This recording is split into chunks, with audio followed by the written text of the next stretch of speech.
Hi hello ನಮಸ್ತೆ. So ಈಗ ನಾನು ಪಿಜ್ಜಾ ಮಾಡೋಕ್ಕೆ ಹೊರಟಿದ್ದೇನೆ. ಸೊ ಪಿಜ್ಜಾದ್ದು ಇಂಗ್ರೀಡಿಯೆಂಟ್ಸ್ ಎಲ್ಲ ರೆಡಿ ಮಾಡಿ ಇಟ್ಕೊಂಡಿದ್ದೇನೆ.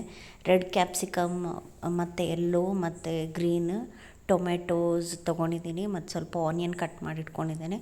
ಇದು ನಮ್ಮದು ಸಿಜ್ವಾನ್ ಸಾಸು. ಇದು ನಮ್ಮ ಪೂನಾದ ಹೋಟೆಲಿಂದ ತೊಗೊಂಬಂದಿರುವಂಥದ್ದು. ಅಮೂಲಿದ್ದು ಬಟ್ರ್ ತೊಗೊಂಡಿದ್ದೀನಿ, ಪಿಜ್ಜಾ ಸಾಸ್ ಮತ್ತು ಬೇಸ್ ತೊಗೊಂಡಿದ್ದೀನಿ, ಹಾಗೆಯೇ ಪೆಪ್ಪರು, ಇದಿಷ್ಟನ್ನು ರೆಡಿ ಮಾಡಿ ಇಟ್ಕೊಂಡಿದ್ದೀನಿ. ಸೊ ಬನ್ನಿ ನೆಕ್ಸ್ಟ್ ಏನೆಲ್ಲ ಮಾಡೋದು ಅಂತ ನೋಡ್ಕೊಂಬರೋಣ. ಸೊ ನಾನು ಬೇಸ್ ಮಾಡೋದನ್ನು ಕೂಡ ಹೇಳ್ಕೊಟ್ಟಿದ್ದೀನಿ, ನಾನು ನನ್ನ ಹಳೆ ವೀಡಿಯೋಸ್ ಚೆಕ್ ಮಾಡ್ಬೋದು. ಸೊ ಆದರೆ ಈ ಸಲ ನಾನು ಬೇಸ್ ತೊಗೊಂಬಂದಿದ್ದೇನೆ ರಿಲಯನ್ಸ್ನಿಂದ.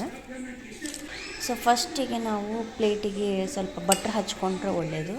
ಅದು ಹಾಗೆಯೇ ಈ ಬೇಸ್ ಇಟ್ಟ ಮೇಲೆ ಕೂಡ ನಾವು ಅದಕ್ಕೆ ಬಟ್ರ್ ಹಚ್ಕೊಂಡ್ರೆ ಸ್ವಲ್ಪ ಚೆನ್ನಾಗಿರ್ತದೆ. ಅದಾದಮೇಲೆ ಸ್ವಲ್ಪ ಪೆಪ್ಪರ್ ಹಾಕ್ಕೊಂಡಿದ್ದೀನಿ, ನೆಕ್ಸ್ಟ್ ಪಿಜ್ಜಾ ಸಾಸ್ ಹಾಕ್ಕೊಂಡಿದ್ದೇನೆ.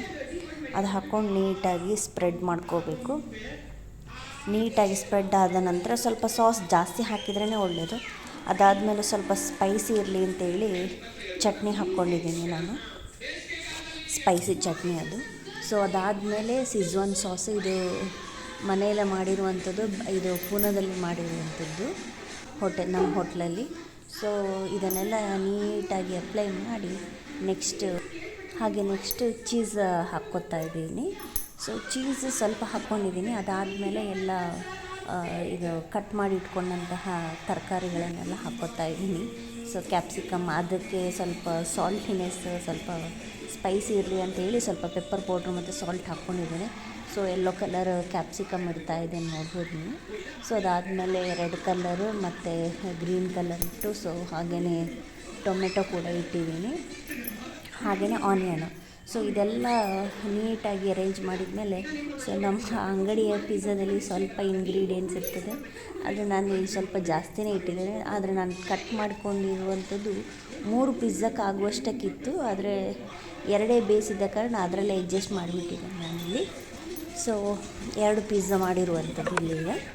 ಸೊ 2 ಪಿಜ್ಜಾಕ್ಕೆ ಏನು ಬೇಕೋ ಅದನ್ನೆಲ್ಲ ರೆಡಿ ಮಾಡ್ಕೊಂಡಿದ್ದೇನೆ. ಸೊ ಇದೆಲ್ಲ ಇಟ್ಟಾದಮೇಲೆ ನೆಕ್ಸ್ಟ್ ಮೇಲ್ಗಡೆ ನಾವು ಇನ್ನೊಂದು ಸ್ವಲ್ಪ ಸಾಸ್ ಹಾಕೋಣ ಅಂತೇಳಿ, ಯಾಕಂದರೆ ಟೇಸ್ಟ್ ಸ್ವಲ್ಪ ಚೆನ್ನಾಗಿರ್ತದೆ.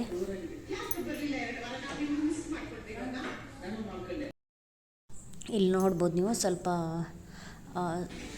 ಪಿಜ್ಜಾ ಸಾಸೇ ಹಾಕ್ಕೊಂಡಿದ್ದಾನೆ. ಹಾಗೆಯೇ ಇದೆಲ್ಲ ಹಾಕಿ ಆದ ಮೇಲೆ ಸ್ವಲ್ಪ ಸಾಲ್ಟ್ ಕೂಡ ಸ್ಪ್ರೇ ಮಾಡ್ಕೋಬೋದು, ಚೆನ್ನಾಗಿರ್ತದೆ. ಹಾಗೆಯೇ ಎಲ್ಲ ಸಿಜ್ವಾನ್ ಸಾಸ್ ಹಾಕ್ಕೊಂಡು ಅದರ ಮೇಲೆ ಹಾಗೆಯೇ ಚೀಸನ್ನು ಎಷ್ಟು ಬೇಕೋ ಅಷ್ಟು ಅಪ್ಲೈ ಮಾಡ್ಕೊಂಡಿದ್ದೇನೆ.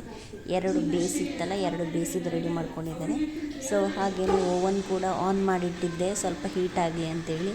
ಸೊ ಅದು ಹೀಟ್ ಆದ ತಕ್ಷಣವೇ ನಾನು ಈ 2 ಪಿಜ್ಜಾವನ್ನು ಇಟ್ಟಿದ್ದೇನೆ. ಸೊ ಸ್ವಲ್ಪ ಹೊತ್ತು ಒಂದು 3-4 ನಿಮಿಷ ನಾನು ಕೆಳಗಡೆ ಬೇಸಲ್ಲಿ ಬೇಯಿಸ್ಕೊಂಡೆ. ಹಾಗೇನೆ ಅದಾಗಿಂದ ನೆಕ್ಸ್ಟ್ ಒಂದು 2-3 ನಿಮಿಷ ಮೇಲ್ಗಡೆ ಇದು ರಾಡ್ ಬಿಸಿ ಆಗಲಿಕ್ಕಿಟ್ಟು, ಸೊ ಮೇಲ್ಗಡೆ ಕೂಡ ನೀಟಾಗಿ ಸ್ವಲ್ಪ ಬೇಯಲಿ ಅಂತೇಳಿ ಸೊ ಆ ಥರ ಇಟ್ಟಿದ್ದೆ. ಈಗ ನೋಡಿ ನಮ್ಮ ಪಿಜ್ಜಾ ರೆಡಿಯಾಗಿದೆ.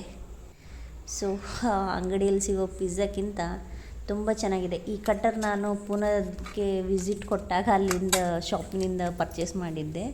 ಸೊ ಈಗ ಯೂಸ್ ಆಗ್ತಾ ಉಂಟು ನೋಡಿ ಇದು ಕಟ್ಟರ್. ಸೊ ಹಾಗೆ ನೀಟಾಗಿ ಕಟ್ಟಾಯಿತು ಕೂಡ, ಒಳ್ಳೆ ಪಿಜ್ಜಾ ರೆಡಿಯಾಗಿದೆ. ಈ ವಿಡಿಯೋ ಇಷ್ಟ ಆಗಿದೆ ಅಂತ ಅನ್ಕೋತೀನಿ. Thank you.